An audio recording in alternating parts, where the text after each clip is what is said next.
Je vais vous reparler de la loi de 2004, qui est cette loi fondamentale de la bioéthique qui régit en France le don d'éléments du corps humain sous ses différents aspects. Et j'ai choisi de prendre de façon un petit peu systématique les trois grands principes sur lesquels est construit en France le statut du corps humain.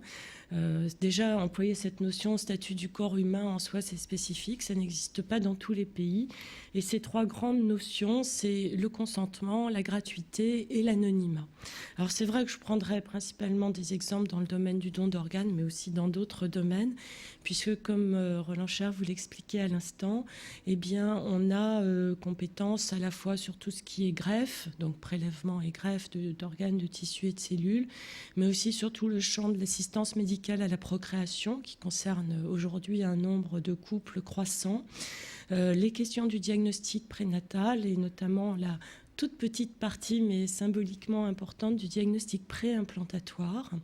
Et puis les questions de génétique aussi, avec notamment cette question toujours délicate de savoir si, à travers une connaissance de plus en plus fine de notre patrimoine génétique, il n'y a pas un risque pour les libertés publiques. Et enfin, le dernier secteur dont s'occupe l'Agence de la biomédecine, c'est la recherche sur l'embryon.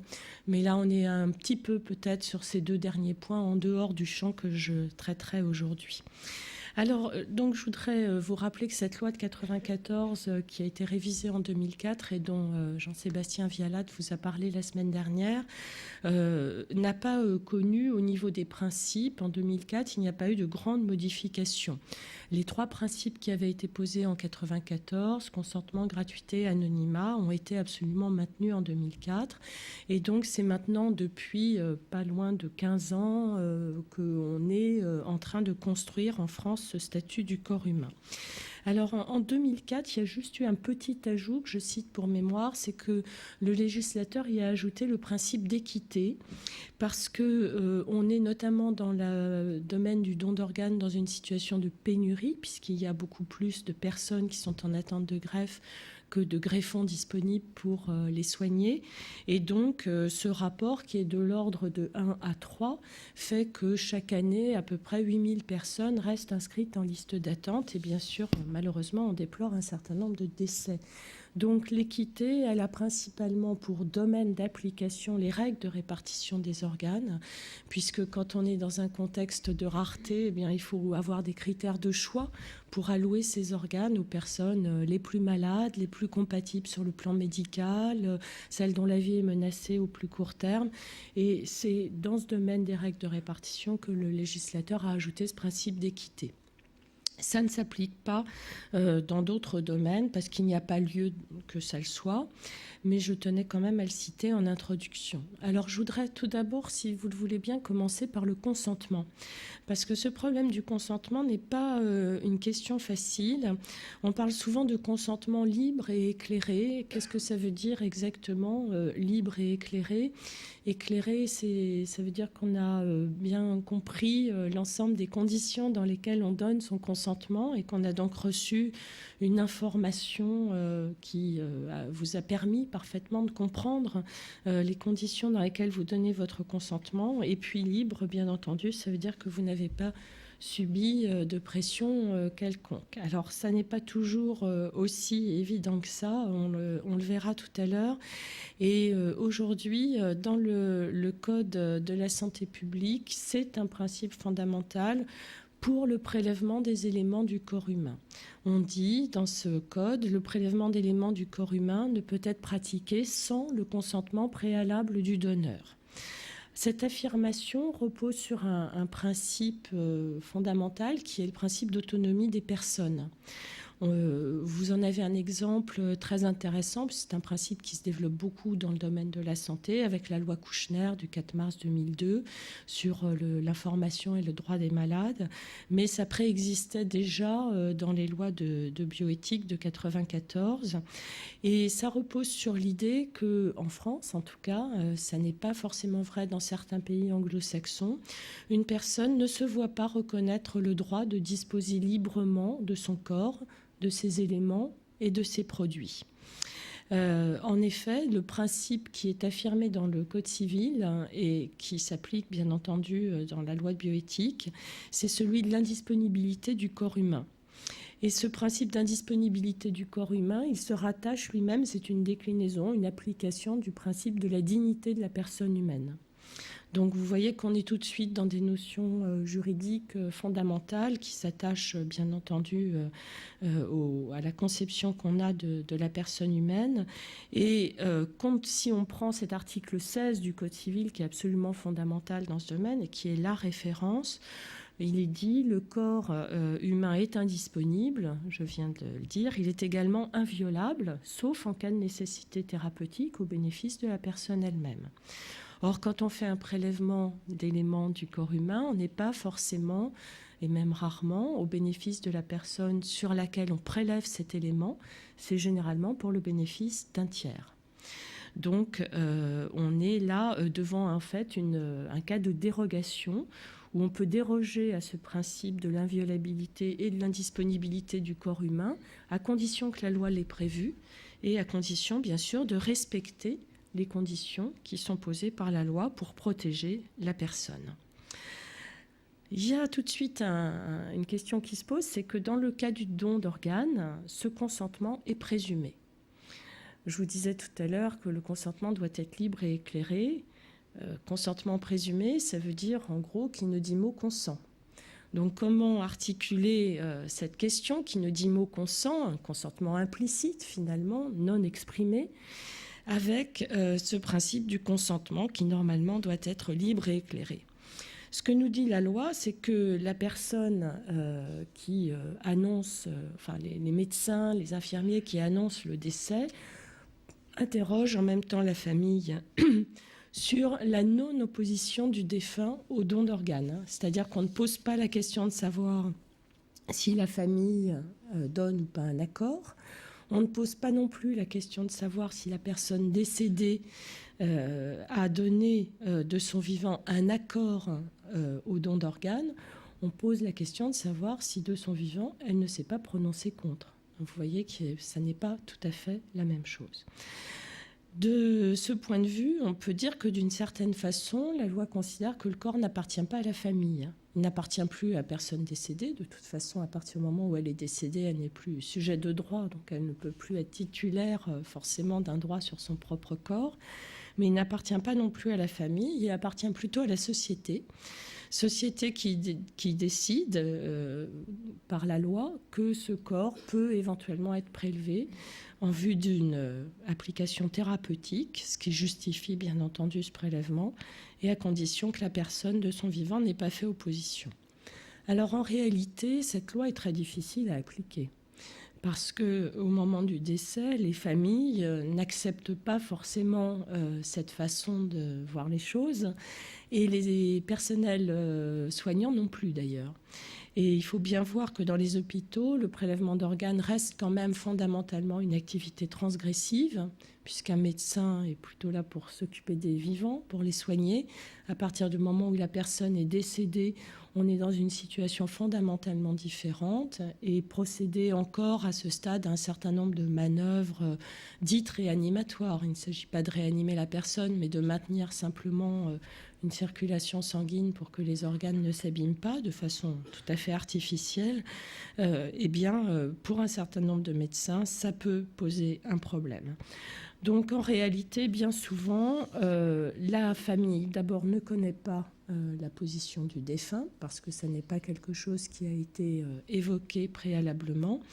Et même lorsqu'elle la connaît, elle veut parfois en réalité donner sa propre position sur le fait de procéder ou pas à un prélèvement d'organes.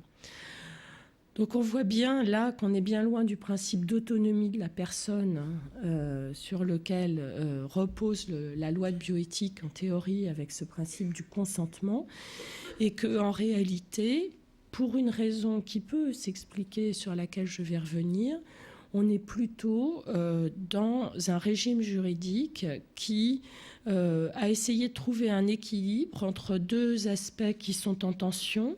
L'un qui est ce principe d'autonomie de la personne avec la nécessité d'obtenir son consentement avant tout geste sur sa personne, et l'autre qui est lié au fait qu'on est en situation de pénurie, et donc il y a un principe de bénéfice thérapeutique global pour la société de procéder à des prélèvements d'organes.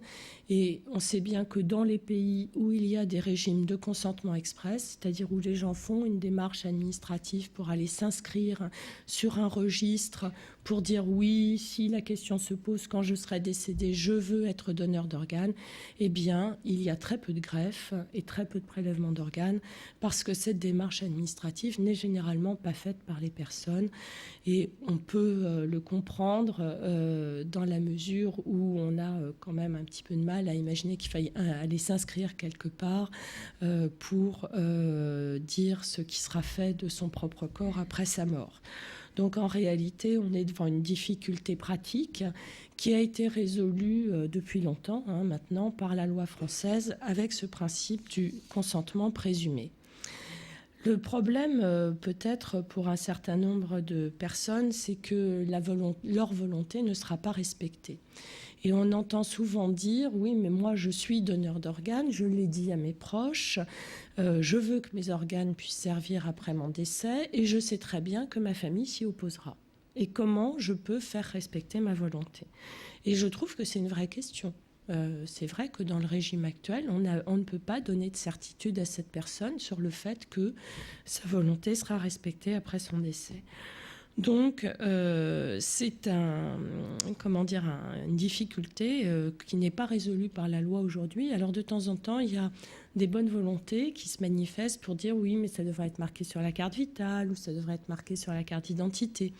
En réalité, on en revient aux difficultés que j'évoquais tout à l'heure et qui montrent que dans tous les pays où on a procédé à on a mis en place ce type de dispositif, eh bien, on a très très peu de personnes qui procèdent à cette démarche, même quand on fait des campagnes d'information importantes. Et donc, on est avec des décès en liste d'attente en nombre beaucoup plus important. Alors je sais bien que sur le plan strictement éthique, cette question est souvent l'objet de débats. Et j'ai bien conscience aussi que l'équilibre qui a été trouvé par la loi aujourd'hui n'est pas très facile à expliquer. C'est vrai que la loi de bioéthique, de façon générale, on en parlait tout à l'heure avant de débuter cette conférence, est une loi extrêmement complexe. D'ailleurs, si on la révise comme c'est prévu d'ici 2-3 ans, je souhaite vivement qu'on puisse la simplifier. Mais là, très honnêtement, je ne vois pas de solution miracle. On a beaucoup travaillé sur cette question à l'Agence de la biomédecine. On a été interpellé très souvent par des ministres qui croyaient avoir trouvé la solution géniale, enfin, grâce à la carte vitale, grâce à je ne sais pas quoi, on allait régler ce problème. Et en réalité, non. Je pense encore aujourd'hui, même si la solution n'est pas totalement satisfaisante, qu'on n'a pas d'autre choix si l'on veut offrir aux personnes qui sont en attente de greffe une chance raisonnable d'être greffées. Et j'y reviendrai tout à l'heure, c'est important de dire ça parce que vous savez quand même que même si dans notre pays on est très protégé par une réglementation très importante et qui est respectée dans les hôpitaux, ça n'est pas le cas partout et nous avons des pays pas si lointains que ça, en bordure de l'Union européenne, où il y a du trafic d'organes, où il y a des prélèvements de reins, notamment sur des personnes démunies. Et donc, ça n'est pas une question purement théorique. Il faut savoir que quand dans un pays, on ne fait pas d'efforts pour prélever plus d'organes et pour faire de l'information et de la promotion sur le don d'organes, eh bien, d'une certaine façon, implicitement, on alimente quand même la tentation du trafic d'organes. Donc, je crois que là, on est vraiment sur un aspect important.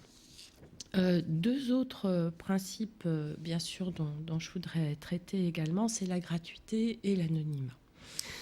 Alors, si on est bien dans la logique de don, ce terme est employé sans arrêt par la loi, le don d'organes. Les pouvoirs publics, l'Agence de la biomédecine emploie ce terme don d'organes. C'est tout naturellement dans ce cas-là que la gratuité s'impose. Quand on est dans une logique commerciale, bien entendu, le bien a une valeur. Quand on donne, normalement, il peut y avoir une valeur morale. Certains sociologues, anthropologues en ont beaucoup parlé, mais il n'y a pas de valeur monétaire.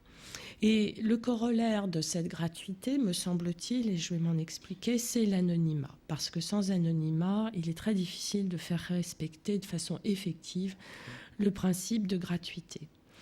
Donc, il est clair que si le donneur et le receveur sont dans l'impossibilité pratique d'entrer en contact l'un avec l'autre, il est beaucoup moins probable qu'il y ait une transaction financière entre eux.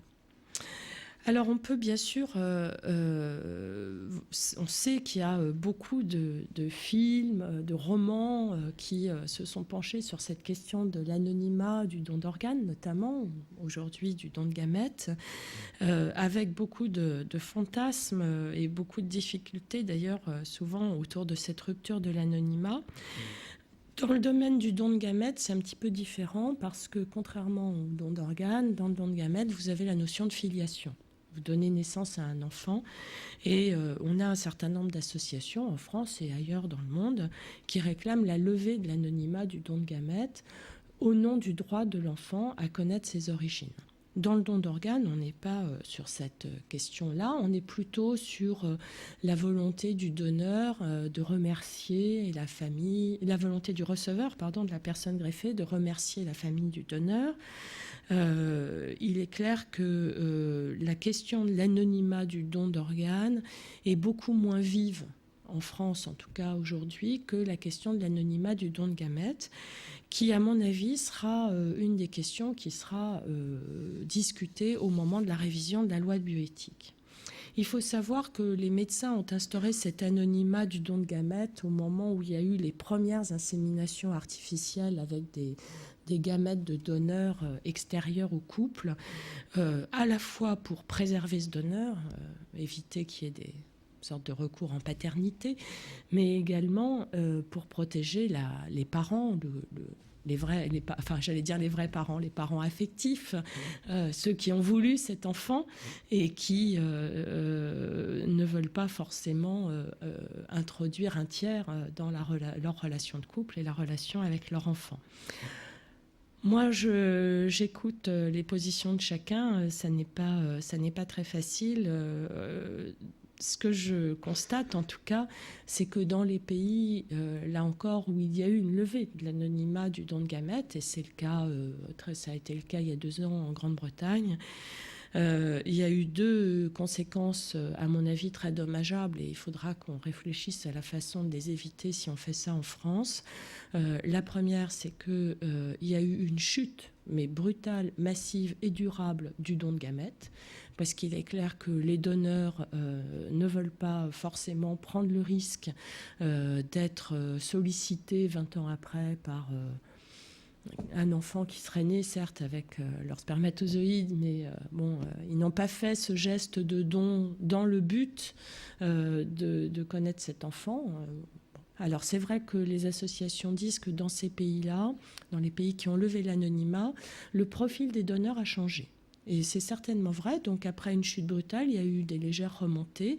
Et c'est vrai que ce sont des donneurs, forcément, après le changement de législation, qui acceptent l'idée qu'un jour, cet enfant peut revenir vers eux.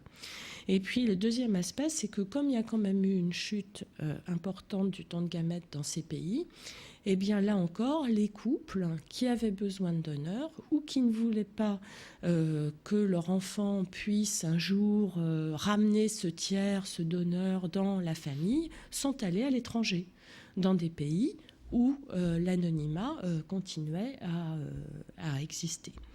Donc vous voyez qu'on croit bien faire, on veut toujours bien faire, on est plein de bonne volonté, mais il y a toujours des effets secondaires qu'il faut prendre en compte. Heureusement, il y a un certain nombre d'expériences étrangères, pas toujours heureuses, malheureusement pour eux, qui doivent nous permettre d'anticiper un petit peu ces questions et d'alimenter le débat au moment de la révision de la loi de bioéthique. Alors, je voudrais revenir un petit peu sur ce que dit le Code civil à propos de l'indisponibilité et de l'inaliénabilité du corps, parce que je crois que c'est important. je vous parlais tout à l'heure de l'article 16. Alors je vais vous lire rapidement un ou deux alinéas parce que ça permettra, je pense, de bien partir sur des bases claires. L'article 16 dit « La loi assure la primauté de la personne, interdit toute atteinte à la dignité de celle-ci et garantit le respect de l'être humain dès le commencement de la vie. Le corps humain, ses éléments et ses produits ne peuvent faire l'objet d'un droit patrimonial. Aucune rémunération ne peut être allouée à celui qui se prête à une expérimentation sur sa personne, au prélèvement d'éléments de son corps ou à la collecte de produits de celui-ci. » Donc c'est très clair, me semble-t-il. Et ça a été rappelé dans une décision du Conseil constitutionnel en 1994 qui dit que l'absence de caractère patrimonial du corps humain tend à assurer le respect du principe constitutionnel de sauvegarde de la dignité de la personne humaine. Donc très clairement, le Conseil constitutionnel a associé cette non-patrimonialité du corps humain à l'application du principe de dignité de la personne humaine. Alors, c'est pas inintéressant de rappeler ça au moment où, je vous le rappelle, le président de la République a demandé à Madame Veil, il y a 15 jours, 3 semaines, de réfléchir sur une modification du préambule de la Constitution de 58 pour y introduire éventuellement des dispositions sur le grand respect, enfin le respect des grands principes de la bioéthique. Donc je ne sais pas du tout dans quelle direction Madame Veil s'orientera, mais en tout cas, le Conseil constitutionnel, d'une certaine façon, a déjà fait une partie du chemin.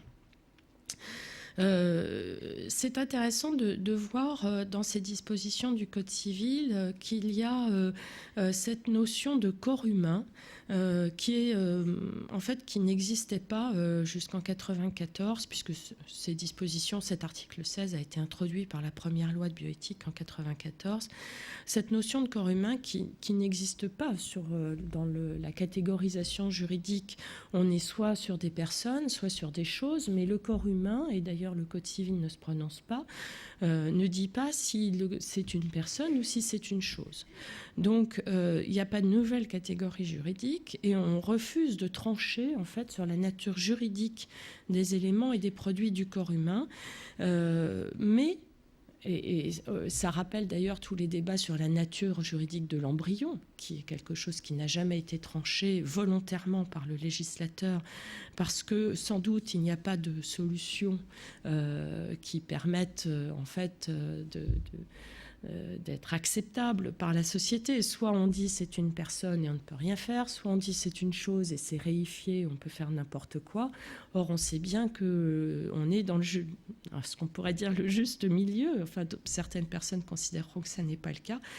Et c'est pareil pour les éléments du corps humain. Donc, l'objet des lois de bioéthique, c'est bien de se situer dans cette espèce d'intermédiaire et d'organiser les conditions du prélèvement et de l'utilisation de ces éléments du corps humain. Alors, c'est pas inintéressant de se rappeler que historiquement, je ne sais pas si Jean-Sébastien Vialat l'avait soulevé lors de sa dernière conférence, ces dispositions ont été votées en 1994 au moment où il y avait un certain nombre d'affaires contentieuses en cours devant les tribunaux, et notamment des femmes veuves qui souhaitaient récupérer le sperme congelé de leur mari décédé et qui n'ont pas pu le faire. Et vous savez que la question s'est reposée en 2004 de savoir si on devait autoriser le transfert post-mortem des embryons congelés. Et le législateur, après avoir dit oui dans le premier projet de loi de bioéthique, il y a eu un changement de majorité pendant la discussion de la loi, et finalement la réponse a été négative, et je pense que la question se reposera lors de la prochaine révision. Et puis la deuxième affaire, c'était des contrats de mère porteuse, déjà à l'époque, qui avaient conduit la Cour de cassation à dire qu'il n'était pas possible par contrat de prévoir la fabrication d'un être humain livré à la naissance. Évidemment, un être humain n'est pas une marchandise, et on voit bien là qu'on est directement dans l'application du principe de non-patrimonialité. Mais là aussi, sur cette question des mères porteuses, je pense que la question se reposera parce que d'abord, on est entouré d'un certain nombre de pays qui le font. Et donc, il y a des couples français qui ont accès à cette technique et qui, vous le savez sans doute, pour avoir lu la presse à l'automne, rencontrent des difficultés considérables quand elles reviennent en France, puisque théoriquement, enfin, Elles n'ont pas le droit de faire inscrire leur enfant à l'état civil. Donc on est actuellement, il y a un contentieux important qui est en cours. Et la première décision de la Cour d'appel de Paris avait été d'obliger l'État à inscrire ses enfants à l'état civil en disant qu'on ne pouvait pas leur dénier un état civil, ce qui paraît quand même de bon sens. Mais en même temps, bon, c'est vrai que ça pose le problème de principe derrière et l'État a fait appel. Donc c'est pas encore définitivement jugé. Alors l'application de ce principe de gratuité, c'est aussi une façon de lutter contre le trafic des éléments du corps humain, comme je le rappelais tout à l'heure. Et c'est vrai que dans ce domaine, c'est important, puisqu'on voit bien qu'autour de nous, et l'agence fait une enquête annuelle sur ce sujet, il y a un certain nombre de pays qui développent un tourisme autour des éléments du corps humain, un tourisme médical, non dénué évidemment de préoccupations financières. Ça peut être une activité extrêmement rentable sur le plan économique. Et on le voit dans le domaine de la greffe, mais comme je le disais tout à l'heure aussi, on le voit beaucoup maintenant dans le domaine de la procréation médicalement assistée. Et on a ce qu'on appelle ce tourisme procréatif, qui a deux origines. D'une part, bon, la loi française... En France, on a beaucoup réfléchi sur ces questions-là, et je pense qu'on a quand même... mis en place un statut du corps humain qui est assez protecteur et qui repose sur des réflexions importantes, ce qui n'a pas toujours été le cas dans d'autres pays. Et donc, on voit, il y a des choses qui sont interdites, et donc il y a des couples qui partent parce que c'est interdit en France. Exemple typique, les mères porteuses.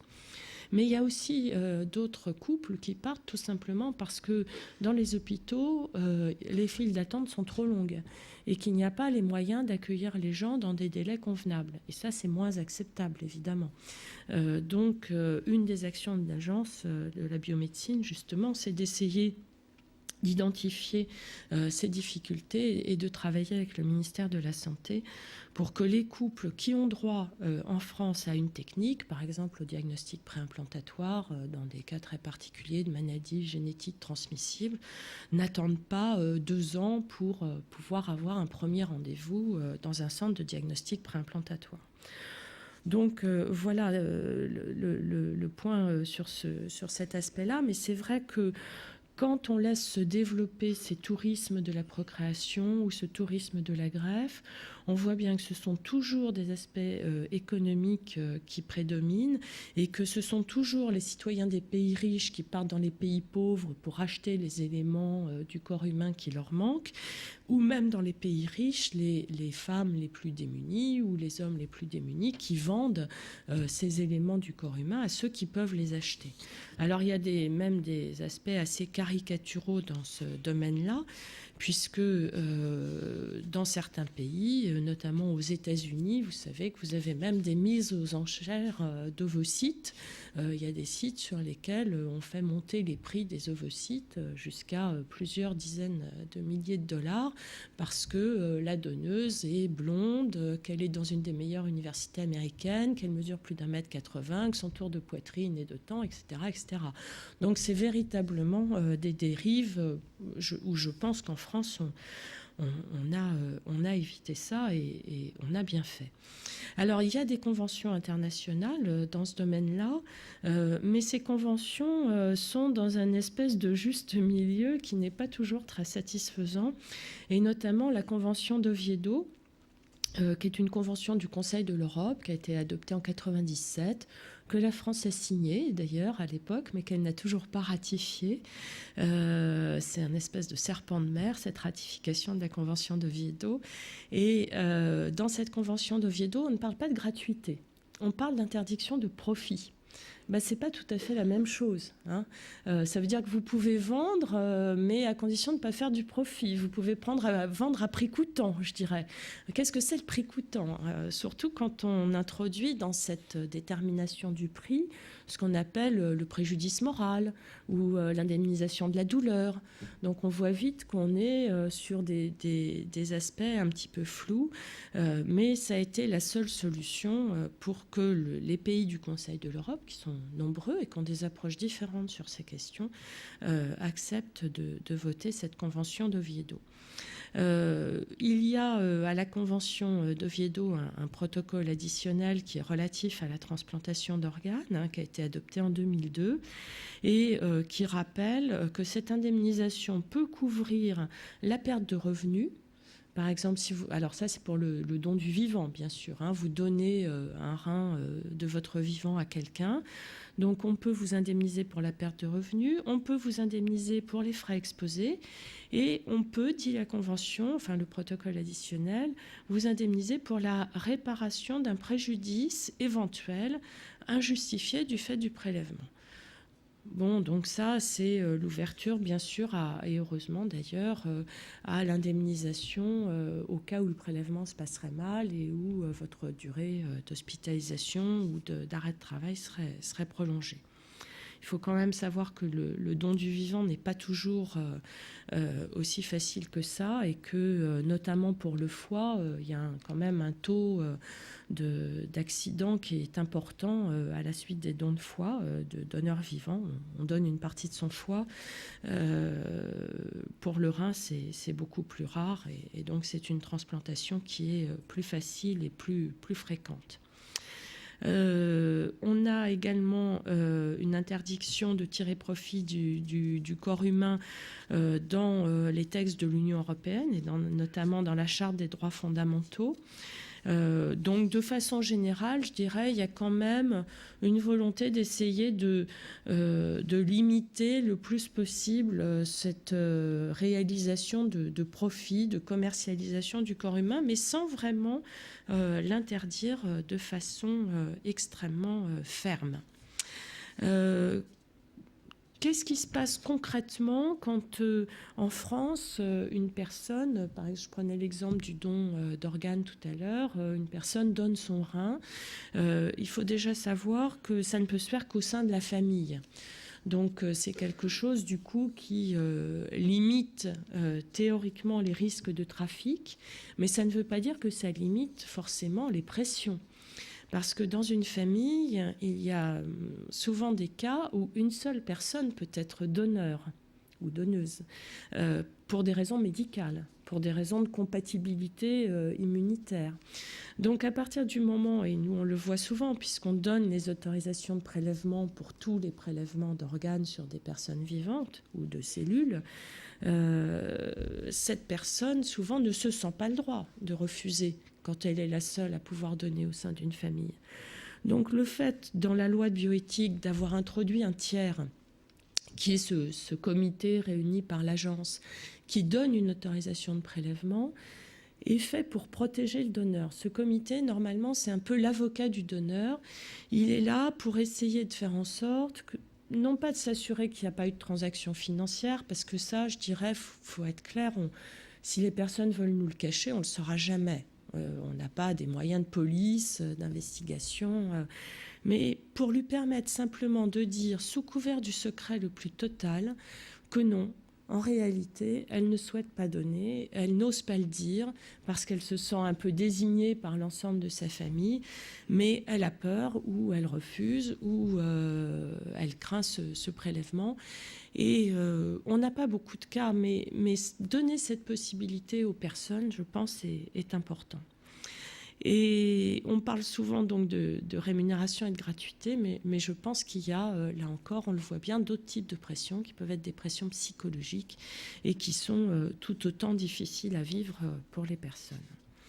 Alors c'est vrai que quand un donneur, par exemple un donneur de moelle osseuse, où là on retrouve la question de l'anonymat, se rend à l'hôpital pour un prélèvement, qu'il va avoir un arrêt de travail de quelques jours, qu'il va falloir qu'il fasse un certain nombre d'analyses préalables. Là, évidemment, tous ces frais sont pris en charge. Et le principe de gratuité, c'est le principe de ne pas rémunérer spécifiquement l'acte de don, mais ça ne veut pas dire, bien sûr, que la personne n'est pas défrayée des frais qu'elle engage à l'occasion du don. Mais c'est un défraiement offrant le franc et sur la production de justificatifs.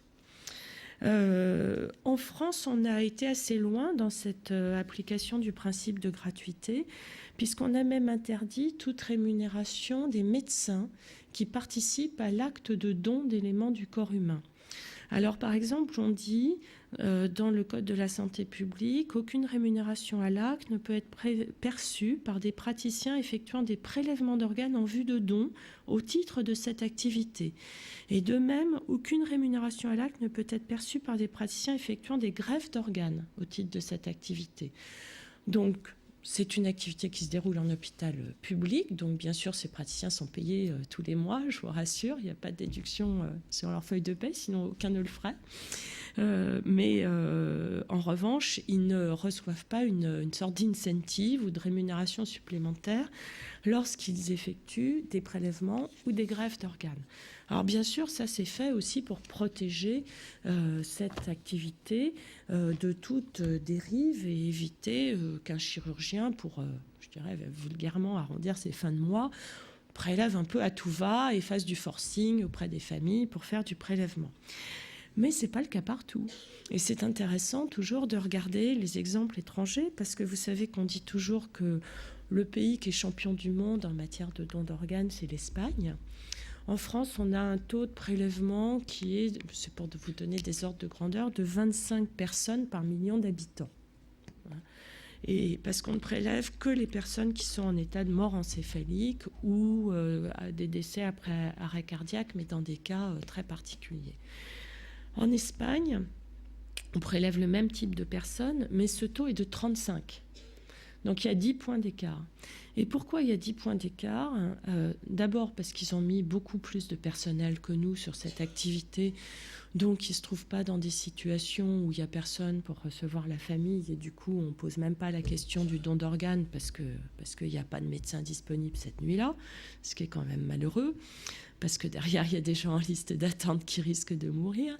Mais en plus, il faut savoir que les médecins espagnols sont rémunérés et qu'ils doublent leur rémunération d'activité avec cette activité de prélèvement.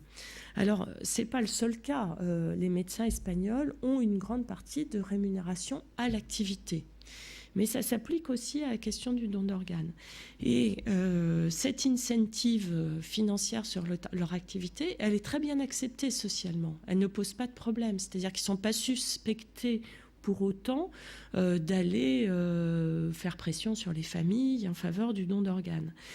C'est simplement une conception différente et je crois que ça repose quand même sur une certaine confiance de la population dans ce corps médical pour exercer de façon raisonnable, respectueuse des familles, respectueuse des personnes décédées, cette activité qui fondamentalement quand même reste sensible et transgressive. Mais en tout cas, je voulais citer ce cas parce qu'on voit bien que dans certains pays, ce n'est pas du tout la même chose. Et en France, on se pose régulièrement la question de savoir s'il ne faudrait pas inciter un petit peu les médecins financièrement, parce que c'est une activité difficile qui est réalisée en urgence, qui est réalisée de nuit, pour laquelle généralement il n'y a pas de moyens supplémentaires. Donc ça se rajoute à toutes les urgences qui arrivent la nuit à l'hôpital. C'est très lourd, c'est long. C'est difficile aussi sur le plan psychologique, faut pas le nier. Les personnels, les médecins souvent n'aiment pas faire cette activité, même s'ils le font parce qu'ils savent que c'est utile. Parce qu'il y a ce côté justement transgressif d'ouvrir un cadavre, de prélever des organes pour un tiers, pas pour le bénéfice de la personne. Donc moi je trouve très légitime qu'ils se posent des questions. Et en même temps, ils le font parce qu'ils savent que derrière, il y a une obligation de le faire pour les malades qui ont besoin de ça. En tout cas, en France, pour l'instant, on reste donc sur ce principe de non-rémunération des médecins. Il y a un autre point à propos de la gratuité que je voulais évoquer parce qu'il me semble également important, c'est la non-brevetabilité des éléments du corps humain, parce que c'est une des applications de ce principe de gratuité et de ce principe de non-patrimonialité des éléments du corps humain. S'il y a le principe de non-patrimonialité, ça veut dire qu'ils ne peuvent pas faire l'objet d'un contrat commercial. Donc à partir de là, on a des principes en France qui ont d'abord été posés par la jurisprudence, puis par la loi, qui concernent la non-brevetabilité des éléments du corps humain. Alors c'est très vieux. ce principe parce que j'ai retrouvé dans un article d'une revue d'avocats, enfin d'une revue juridique qui s'appelle Les Petites Affiches, une décision du tribunal de la Seine qui date de 1844 et qui posait déjà le principe que les éléments du corps humain ne peuvent pas être considérés comme des marchandises. Donc vous voyez que ça ne date pas de la loi de bioéthique, mais en 98, dans la directive européenne, on retrouve aussi ces éléments, puisqu'on dit le corps humain, aux différents stades de sa constitution et de son développement, ainsi que la simple découverte d'un de ces éléments, ne peuvent constituer des inventions brevetables. Ce serait contraire, continue la directive, à l'ordre public et aux bonnes mœurs. Alors, cette directive qui a été transposée en droit national pose de réels problèmes. Et d'ailleurs, au moment de la transposition, on a eu beaucoup de difficultés en France à la transposer dans notre droit national. Parce qu'on a des conceptions différentes de ce qui peut être breveté ou pas. Et là aussi, on voit des difficultés d'application. Alors pour le coup, je vais prendre un exemple un petit peu différent, mais qui est important. C'est celui, on parle souvent de l'ADN dans ce problème de non-brevetabilité, les séquences ADN. Moi, je vais vous donner un autre exemple qui est celui des lignées de cellules souches embryonnaires, puisque je vous disais tout à l'heure que l'Agence de la biomédecine délivre des autorisations de recherche sur les cellules souches embryonnaires. Et donc, on a des lignées de cellules qui sont créées par des chercheurs, et ces chercheurs souhaiteraient pouvoir les breveter. Et l'industrie pharmaceutique, derrière, bien entendu, souhaite beaucoup pouvoir les breveter, parce que sinon, elle n'investira pas d'argent sur des lignées dont elle ne s'assurerait pas la propriété. Et en France, pour l'instant, on ne peut pas breveter ces lignées, alors que d'autres pays, bien entendu, le font, notamment des pays anglo-saxons. Mais bon, on a toujours cette différence entre les pays de droit latin où tout ce système de statut du corps humain repose sur une conception très kantienne de l'être humain, et puis les pays anglo-saxons qui sont utilitaristes et qui n'accordent pas à ces principes le même équilibre. Et donc, on est devant une difficulté là qui aussi sera reposée, je pense, au moment de la rediscussion des lois de bioéthique. Il faudra bien essayer de la résoudre, ou alors il faudra considérer qu'on ne se lancera pas en France dans ce domaine des biotechnologies parce qu'on n'aura pas protégé nos inventions. Ce qui voudra dire d'ailleurs, je pense que les chercheurs partiront les breveter ailleurs, ce qu'ils ont déjà commencé à faire. Un petit mot peut-être pour vous dire et je terminerai par là, dans ce corpus de règles sur le consentement, la gratuité et l'anonymat, ce que le législateur a entendu poursuivre comme objectif pratique et non plus seulement théorique et juridique, en posant ces principes. Alors on a déjà parlé un petit peu de la lutte contre le trafic d'organes, et je vous ai dit que ça restait quand même une préoccupation sur laquelle tous les pays sont attentifs, parce qu'il y a des pays dans le monde où il y a du trafic d'organes. Qu'est-ce qu'on appelle trafic d'organes ? Généralement, je pense qu'il faut ramener les choses à leur réalité. Ça n'est pas comme on fantasme parfois dans les médias, des prélèvements sauvages sur des gens qui, à l'occasion d'une hospitalisation ou des enfants kidnappés, se feraient prélever un rein. Ça, c'est tout à fait rare. En revanche, ce qui arrive beaucoup plus fréquemment et qui est au moins aussi grave, c'est, comme je le disais tout à l'heure, que des personnes démunies soient obligées pour vivre, pour payer leurs dettes, pour continuer à cultiver leurs champs, de vendre un de leurs reins. Et ça se fait avec leur consentement, entre guillemets. Elles perçoivent une somme d'argent qui est généralement extrêmement faible par rapport à ce que les intermédiaires peuvent encaisser au passage. Et donc, ça pose quand même un problème de fond. Alors en France, on fait chaque année une étude pour essayer de voir s'il y a des personnes en France qui se font greffer dans ces conditions-là à l'étranger.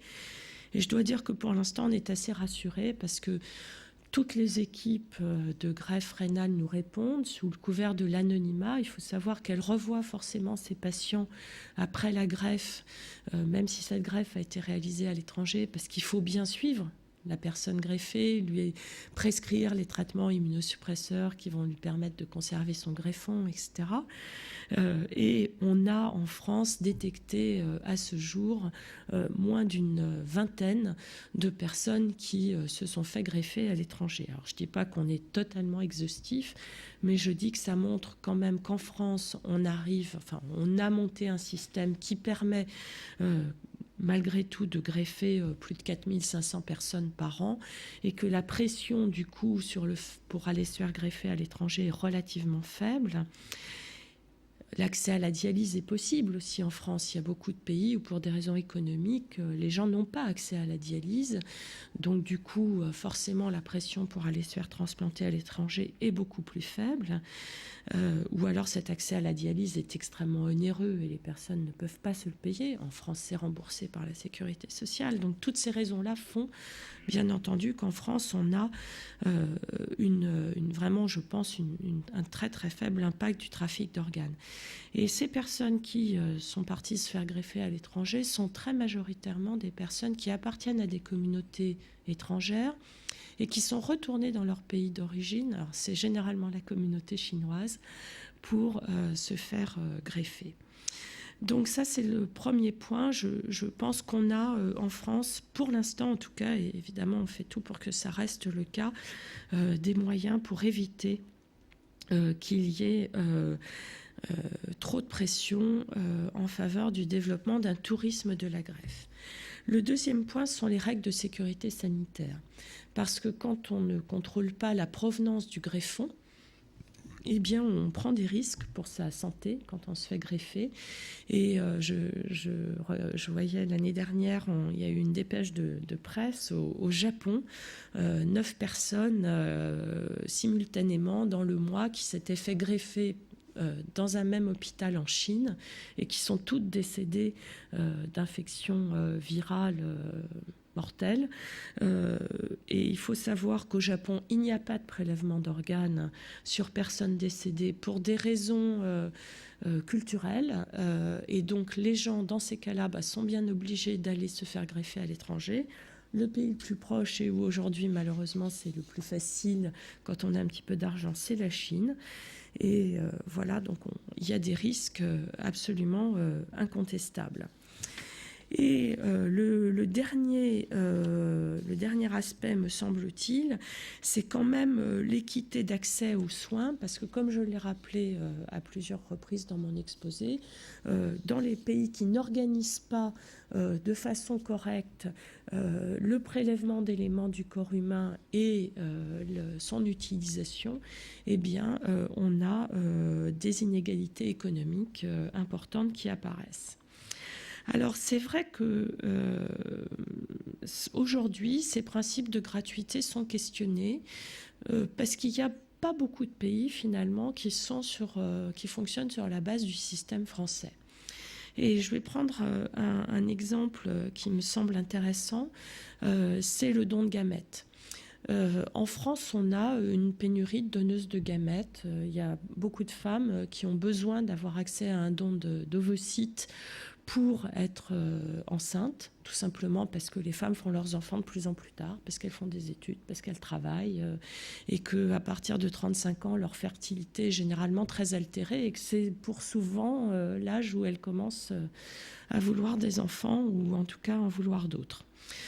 Donc, sans porter du tout de jugement moral sur le fait de savoir s'il faut se débrouiller pour avoir ses enfants à 25 ou à 35 ans, parce que je crois que ce n'est pas du tout le but de la discussion, le fait est qu'aujourd'hui, il y a une demande importante de femmes pour avoir accès à des dons d'ovocytes.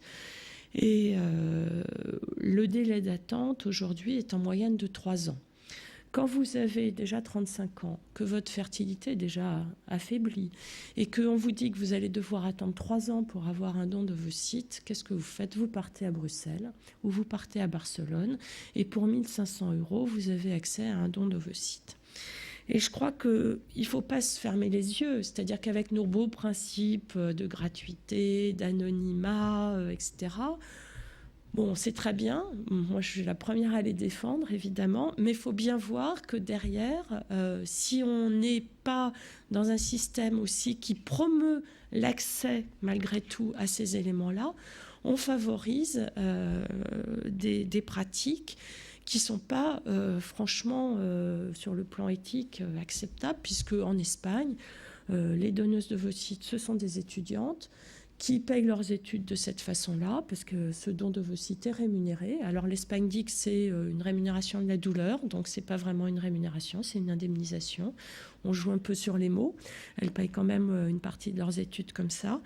Et donc on voit bien les limites de l'exercice à être très vertueux dans un contexte qui n'est pas toujours autant. Donc je crois qu'il faut, de ce point de vue-là, trouver des équilibres dans notre société qui sont peut-être un peu différents de ceux qui existaient il y a 20 ans, quand on a commencé à réfléchir aux premières lois de bioéthique. Et qu'on oublie peut-être un petit peu parfois quand on a des discussions sur les grands principes, parce que on veut... on se gargarise peut-être parfois un petit peu avec les grands principes éthiques, et il ne faut pas oublier la réalité à laquelle les couples ou les personnes en attente de greffe peuvent être confrontés. Alors c'est vrai qu'on a vu des dérives qui, j'espère, en France n'arriveront pas, avec notamment sur les sites internet, parce que c'est aussi une des grandes difficultés qu'on a en France. Sur les sites internet, partout dans le monde, vous pouvez avoir accès, contre rémunération, à un certain nombre de pratiques qui, sur le plan éthique, sont interdites en France. Alors, je vais en prendre un exemple, parce qu'on joue beaucoup sur la crédulité des gens dans ce domaine-là. Le sang de cordon. Ce fameux sang de cordon ombilical qu'on prélève à la naissance dans le cordon du bébé, et qui, si on en croit ces banques étrangères, aurait toutes les vertus dans 35 ans. C'est-à-dire qu'en réalité, aujourd'hui, il n'y a aucune autre utilisation thérapeutique de ce sang de cordon que les cancers du sang, chez l'enfant, la plupart du temps, maintenant chez les jeunes adultes, mais il n'y a pas d'autre utilisation. Et on vend sur Internet aux couples la conservation de ce sang de cordon contre quelques centaines de dollars tous les ans. Et on dit aux gens, mais vous verrez, la recherche avance très vite, et quand votre enfant sera grand, il y aura sûrement des utilisations intéressantes. Sauf que c'est quand même un peu vendre du vent aux gens. Et on voit même parfois, c'est assez caricatural, il y a des promotions de Noël. Donc vous pouvez faire conserver les dents de lait de votre enfant. Le prélèvement, là c'est facile, hein, ça tombe tout seul. Mais vous l'envoyez dans une petite enveloppe à une banque qui se trouve en Angleterre ou au Danemark. Et on va conserver la dent de lait de l'enfant parce qu'un jour peut-être les cellules souches qu'elle contient pourront être utiles pour sa santé. Donc vous voyez qu'on en arrive dans l'utilisation des éléments du corps humain à des dérives qui sont considérables et qui jouent sur la crédulité des personnes, qui sont totalement interdites en France, parce qu'on ne peut procéder à la conservation d'éléments du corps humain en France que s'il y a une utilisation thérapeutique avérée, et cette conservation et cette utilisation ne peuvent pas faire l'objet de bénéfices commerciaux. Donc on est percuté par ces sites internet, et c'est très difficile d'expliquer aux gens qui sont à voir, parce qu'évidemment ils croient bien faire quand vous expliquez à une maman qui vient d'accoucher que si elle garde le sang de cordon de son enfant, elle lui donne une chance supplémentaire pour sa santé dans les 50 années futures. Elle est prête à donner de l'argent, c'est particulièrement évident. Mais malheureusement, tout ça est quand même extrêmement détestable, parce qu'on n'a aucune sécurité sur la pérennité de ces banques. On ne sait même pas où vont ces éléments du corps humain. On ne sait pas du tout dans 30 ans si ces sociétés existeront toujours. Ils seront peut-être partis avec la caisse, c'est très probable d'ailleurs, dans un certain nombre de cas. Et c'est quand même très compliqué. Et quand on est dans un système comme en France, où on est vraiment extrêmement quand même différent des pays qui nous entourent, bon, il faut accepter ces risques et en même temps essayer de faire le plus possible d'informations pour que les gens ne se fassent pas avoir. Donc voilà ce que je voulais vous dire dans un premier temps sur ces questions de consentement, d'anonymat et de gratuité. Je pense qu'on pourrait encore donner beaucoup d'autres exemples et aborder ce sujet sur bien d'autres aspects, mais je compte sur vos questions éventuellement pour pouvoir le faire. Merci.